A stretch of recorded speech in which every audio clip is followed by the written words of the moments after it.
ina zaki? Na ce ina zaki baki iya shinkafa kaza ba zaki wuce. Na ce kin iya cikin biryani.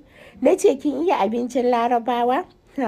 Kuma na ce kin sai spices a gurin Spice by Z. O baki siya ba, zama kika yi. Na ce zama kika yi. Komai wai sai na koya miki, komai sai na gaya miki. To wannan shine sirrin cikin biryani ɗina, in ba ku labari. Maƙotana zai da suka ce Hajiya wai me ke faruwa yau ne?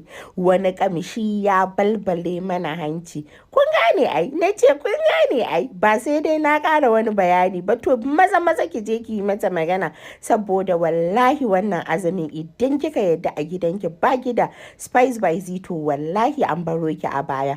Ku taho mu je masu spices ɗinta. Idan ba ki da spices ɗinta to je ki siyo, sannan sai ki taho mu shiga kicin tare da ki. So gashi nan dai na soya albasa ta ya zama na golden brown. Za ku gani